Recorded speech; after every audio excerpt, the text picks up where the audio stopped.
ప్రజలు నాకు సబ్స్క్రైబ్ చేయండి. మళ్ళా అడుగుతున్నా, నేను సిగ్గు లేకుండా అడుగుతున్నాను. సబ్స్క్రైబ్ చేయండి చేయండి చేయండి. నా ఆవేదనను అర్థం చేసుకో. జరిగింది మనీ మిరకల్ జరిగింది. గడిచిన వారం అద్భుతం జరిగిందా? డబ్బులు ఆశీర్వదించుకోవాలని చెప్పినప్పుడు ఏం జరిగింది? మళ్ళీ కొత్త కాన్సెప్టా? ఊపిరి పీల్చుకోవడం టైం ఇవ్వట్లేదురా? ఒక 100 రూపీస్ నోటు ఉండింది, అది 600 రూపీస్. 100 రూపాయల నోటు 600గా మారిపోయింది. హల్లెలూయా. అదేలాగా? How it is possible? రూపాయలు 600 అయ్యాయా? 500 600 అయ్యాయా? 100 నోటు 6 నోట్స్ అయిపోయినాయి. 100 నోట్స్ 6 నోట్లు అయిపోయాయంట. ఏంటి బాబా అన్న? ఇంకోసారి 100 నోటు 6 నోట్స్ అయిపోయినాయి. బ్రెయిన్ ఎవరు దొబ్బిందా నీకు? వాడు కాదు ఇష్టం వచ్చినట్టు మాట్లాడుతున్నాడు. 100 నోట్స్ 6 నోట్లు అయిపోయాయంట. హల్లెలూయా. ఈడొకడు తెంగరదవ. ఇంకా 3 10 రూపీస్ నోట్స్ 13 అయ్యాయి. చెప్పు చెప్పవే, నేను వింటాను కదా. ఓ చెప్పే. 10 రూపీస్ నోట్స్ 13 అయిపోయాయంట. వావ్. 3 10 రూపాయల నోట్లు 13 అయిపోయాయి. ముందు వాడికి కాదు, వీడికి బాంబు లగాదేంగే. ఒక 100 రూపాయల నోటు 6 అయిపోయాయి. నాకు మెట్టలు వచ్చేటట్టుంది. నీ దగ్గర ఎన్ని కళ్ళు ఉన్నాయంట్రా?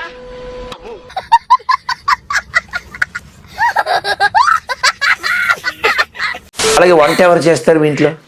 ఓకే, ఎవరు చేస్తారు? మేమే చేసుకుంటాం. నువ్వు పిచ్చిదాని, నువ్వు వంట చేస్తావు, మేమైతే పెళ్లి చేస్తాం. అటు చూడు. ఒకరోజు ఈయన వెళ్ళిపోయారు, నా వంట అవ్వలేదు, భుజమే చేసాడు వచ్చి. రామా మీ ఆయన వెళ్ళిపోయాడు, పిల్లలు వెళ్ళిపోయాడు, మాట్లాడుకుందాం అన్నాడు. అలవాటు చేశాగా. ఇద్దరిని పంపిస్తాడు, తెలీదా నీకు? మా ఆయన ఆఫీస్కి వెళ్ళాడు, వెళ్ళాక నా వీపు మీద చేయబడింది.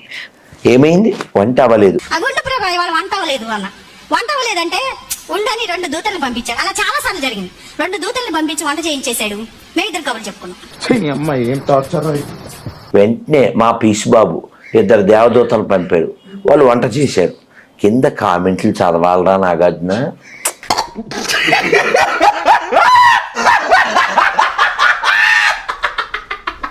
నేను ఇంకా దేవుళ్ళని నమ్మని. అబ్బా, ప్రతిసారి దీనింటి ఏమిట్రా? ఈ దరిద్రపు దేవుళ్ళు నమ్మి నమ్మి నమ్మి తీసుకొచ్చి ఉపాసాలు పూజలు అన్ని, ఉంగరాలు జుట్టు గిట్టు అన్ని ఇచ్చేసి. ఎవడు అడిగాడు రా నిన్ను? ఎవడు అడిగాడు రా? అయ్యా నాకొద్దు, దేవుళ్ళ మీద నమ్మకం పోయిందన్న అనేసరికి ఏం జరిగింది?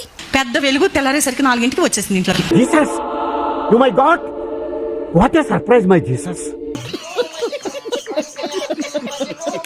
నన్ను దేవుడు సృష్టించిన కానించి, సృష్టిలు భూమి చేసిన కానించి ఏసయ్య మరణమయ్యే వరకు చూపించాడండి. దర్శనం పబ్లిక్ గా చూసాను నేను. గుడి దగ్గర చెవులో పువ్వులు పెట్టుకుని చాలా మంది ఉంటారు, వాళ్ళకి చెప్పుకో. నన్ను ఆత్మను తీసుకెళ్ళి చూపించాడండి. ఆత్మతో చూసా నేను, పరలోకం చూసా, అన్ని చూసా నేను. పిచ్చి మీకై ఉండాలి, ట్రీట్మెంట్ మాకై ఉండాలి. అంటే నాకు పిచ్చా? అవును, క్లియర్ గా ఉందిగా. వందనాలు. నేను ఒకసారి వచ్చినండి ఇక్కడికి, అయన్నొద్దు, పాయింట్కి రా. 1 year బ్యాక్. నాకు ఈ నోటు మీరు 7, 8 నెంబర్ అని అభిషేకించారు. 1 year బ్యాక్ వచ్చిన 7, 8 నేను అభిషేకించాను. నా చేతిలో పెట్టినప్పుడు పెట్టింది కదా, పాయింట్కి రా. ఆ నోటు అప్పటి నుంచి మీ దగ్గర పెట్టుకున్నారమ్మా? నా దగ్గరనే ఉందండి ఇది. మీ దగ్గర జాగ్రత్త పెట్టుకున్నారు. నా దగ్గర దాని మీద 7, 8 అన్న సంఖ్య కూడా ఉంది. ఉంది, చూపి అంటే చూపిస్తా. చూపించండి, చూపించండి. నువ్వు పాయింట్కి వస్తావా, అక్కడికి నేను రమ్మంటావా? 278 రైట్. 78 ఉన్నటువంటి నోట్ ఉంది. Right, thank you. ఇది ప్రీ ప్లాన్డ్, మీ ఇద్దరు ఇట్లా అనుకుందాం అనేసి ముందుగానే అనుకున్నాను సార్. ఆ నోటు దగ్గర పెట్టుకున్నారు. ఎప్పుడమ్మా? లాస్ట్ ఇయర్ ఎప్పుడమ్మా? తెలీదు, గుర్తులేదు, మర్చిపోయా. లాస్ట్ ఇయర్ నాకు నెల గుర్తులేదు. ఓకే, లాస్ట్ ఇయర్ వచ్చారు. నేను ప్రవచించాను. ఆ తర్వాత ఏం జరిగింది చెప్పండి అమ్మా. ఆ తర్వాత చెప్పు చెప్పవా, చెప్పమన్నా కదా, మొదలుపెట్టు. అనుకోకుండానే, అంటే నేను ఎగ్జామ్స్ కు ప్రిపేర్ అవుతా అండి, అనుకోకుండానే నాకు తెలియకుండానే కిరాణా షాపు పెట్టబడింది అనమాట. మీరు అనుకోలేదు, మీరు ప్లాన్ చేయలేదు. ఆ తర్వాత వెంటనే కిరాణా షాప్ ఓపెన్ చేశారు. నోరు మూసుకురండు. మేము మిమ్మల్ని ఎర్రిపుకులు చేయటం లేదు, మీరే ఎర్రిపుకులు. సారీ. పాపాన్ని కప్పుకునే విషయంలో చాటింగ్లు చేస్తారు, డిలీట్ చేసేస్తారు. అది నా ఇష్టం కదా. My choice, my opinion, my feeling, my అయినో మీకెందుకు నొప్పి? ఫోన్లు చేసుకుంటా ఉంటారు ఎవరెవరికో, డిలీట్ చేసేస్తూ ఉంటారు. వేదవసోది బయటికిరా. పాపాన్ని కప్పుకోవడం కదా పాపం చేస్తారు. What nonsense you are talking.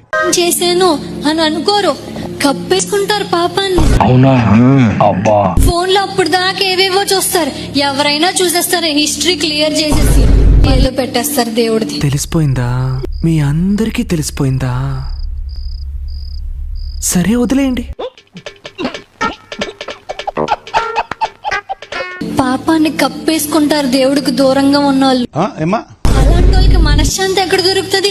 వాళ్ళు చూసేస్తారేమో, వీళ్ళు చూసేస్తారేమో, వాళ్ళు నన్ను ఏమనుకుంటారేమో అని చెప్పి ఆ కంగారి ఆ ఆలోచనలు పనిచేస్తూ ఉంటే వాళ్ళు ఇంకేం మనశ్శాంతి ఉంటుంది వాళ్ళకి?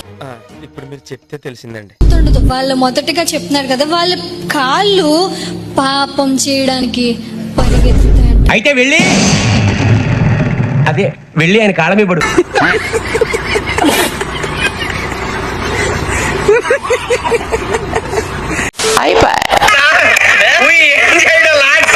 ఈ కార్యక్రమం ఇంతటితో సమాప్తం. రేపు ఇదే అలవాసులపై మళ్ళీ కలుసుకుందాం. అంతవరకు సెలవు. మరి ఇలాంటి ఇంట్రెస్టింగ్ అప్డేట్స్ కోసం షేర్ చేయండి, లైక్ చేయండి. సబ్స్క్రైబ్ చేసుకోండి. ఫైనల్ గా గంట కొట్టడం మాత్రం మర్చిపోగా